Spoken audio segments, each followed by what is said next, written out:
tensions are running high this week, both on and off the campaign trail, amid racial tensions, and the conventions are closing in now. So what do voters think of the latest political punches? Pollster Lee Carter put some of the biggest moments to the dial test, and she joins us now with those results. Hey, Lee, thank you. Let's look at President Obama. You know, he went to Dallas, and he's talking about these 5 officers who were killed, and he's there, and he gives this speech that many people are saying was great, until this moment when he gets political. We flood communities with so many guns that it is easier for a teenager to buy a Glock than get his hands on a computer or even a book. And then we tell the police, you're a social worker, you're the parent, you're the teacher, you're the drug counselor. So you can see there, it's not surprising. I mean, Democrats absolutely love this and said he came there and did exactly what he was supposed to do. They gave it an A.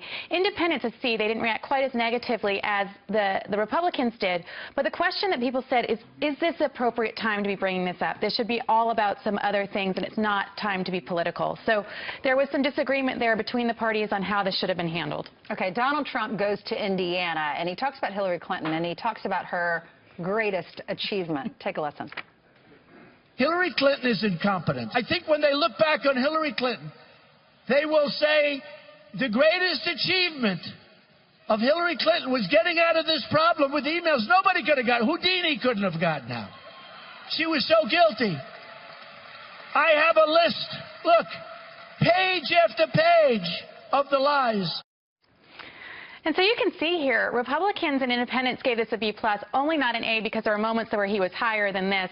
But Democrats off the floor, you could barely even see them. But the point here, and what's most interesting to watch, is how these independents are reacting to Donald Trump and agreeing with him that there's something wrong here. And so I absolutely think that one of the most important things is to watch that yellow line, those independents, as they go on. That's why he's doing well in the swing states. The polls came out, and he's doing well after that investigation. Exactly the independents agree with the Republicans there. All right, let's look at, we saw Donald Trump, so now let's look at Hillary Clinton. This is her talking about minimum wage. Bernie is right. $7.25 an hour is a starvation wage. Sorry, Donald, if you're watching.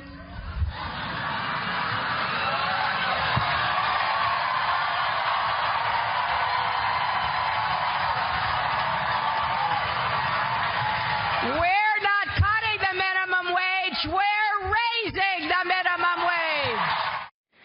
And so you can see there, I mean, there were Democrats off the charts. That was an A+. There were times you couldn't even see that line. And so I think one thing that's really important to note is she's obviously rallying the Democrats behind her, and that's really, really important.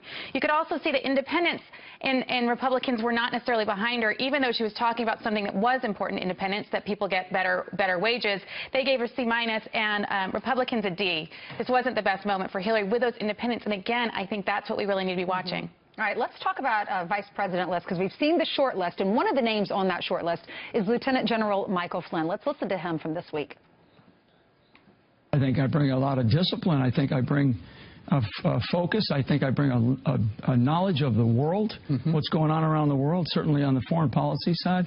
National security, I think what's happening in the homeland is unbelievable. The ideas about, you know, what Donald Trump has said about immigration, I think are very true. I mean, we have to get this country back in order.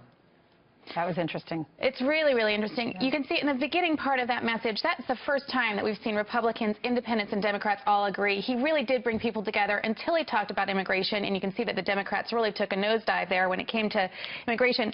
So Republicans a B, independents a C+, Democrats a C-, but I think to see them all come together in that way is a really, really interesting and compelling story. The other thing I think is really interesting, though, is he didn't have that intensity of support that we're seeing on the other hand. There weren't those highs that we've seen with other people talking, but again, there weren't those lows that we've seen with others. So maybe this is someone that could unify the parties and bring us all together, but again, that intensity of emotion just isn't there that we're seeing with some of the other candidates. I took that as knowing he's a general. We respect anyone in the armed services, so everyone's on board until it gets political, and then it changes. Exactly. Thanks so much, Lee. Great job. Anytime.